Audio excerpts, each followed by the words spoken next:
उत्तराखंड में 2027 के विधानसभा चुनाव को लेकर बीजेपी ने अभी से अपनी तैयारियां तेज कर दी है। इसी कड़ी में मुख्यमंत्री पुष्कर सिंह धामी और बीजेपी प्रदेश अध्यक्ष महेंद्र भट्ट हल्द्वानी और चोरगलिया दौरे पर पहुंचे, जहां संगठन को मजबूत करने को लेकर अहम मंथन किया गया। दरअसल कुमाऊं मंडल के बीजेपी जिला अध्यक्षकों और मंडल अध्यक्षकों की महत्वपूर्ण बैठक आयोजित की गई।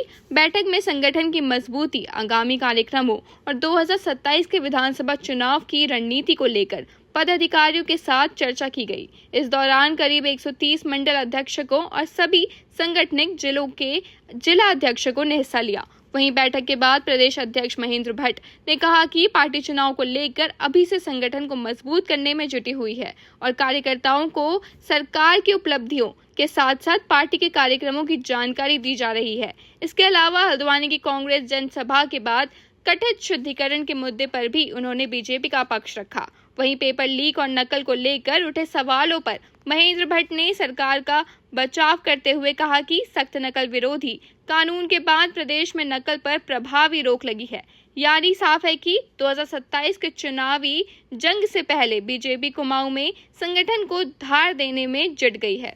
को दृष्टिगत रखते हुए भारतीय जनता पार्टी अपने सभी संगठन के स्वरूप को विशेष रूप से पार्टी के कार्यक्रम, सरकार की उपलब्धियां, इन सारे विषयों से अवगत करा रहे हैं। तो आज हमारे 130 मंडल जो कुमाऊं संभाग के थे, उनके सभी मंडलाध्यक्ष हमारी बैठक थी और यहाँ के 8 जिलाध्यक्ष संगठनात्मक जिले हैं, उनके जिलाध्यक्ष बैठक में थे।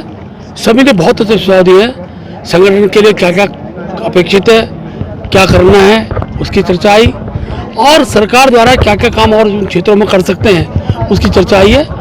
मुख्यमंत्री जी ने एक एक विषय को, एक एक व्यक्ति की बात को अपनी डायरी में नोट किया है और मैं कह सकता हूं कि आचार संहिता अभी दूर है, तब तक अनेकों समस्याओं का समाधान हम कर पाएंगे और भारतीय जनता पार्टी 2027 के चुनाव के लिए पूरी तरह अब अपने आप को तैयार कर रही है। देखिए, बाबा रामदेव ने शिक्षा व्यवस्था पर बड़े सवाल उठाए। उन्होंने कहा कहीं पेपर लीक हो रहे हैं, नकल हो रही है, इसको लेकर अब आंदोलन। देखिए, सबसे बड़ी बात यह है कि उत्तराखंड के अंदर सबसे सख्त नकल विरोधी कानून बन गया है। जब से कानून बना है तब से किसी की मजाल नहीं जो इस दिशा में सोच भी सके। लगभग 100 लोग उत्तराखंड के नकल के जो नकल कराने वाले लोग थे, इतनी विभिन्न तथ्यों में जो अपराधी पाए गए वो सब जेल की सलाखों के अंदर है। पुष्कर धामी जी ने पूरे प्रदेश के अंदर एक ऐसा मैसेज दिया है, उसका पूरे देश के अंदर भी अब सख्त नकल कानून बन चुका है। इसलिए नकल केवल अब चर्चा का विषय हो जाएगा, नकल करा नहीं पाएगा।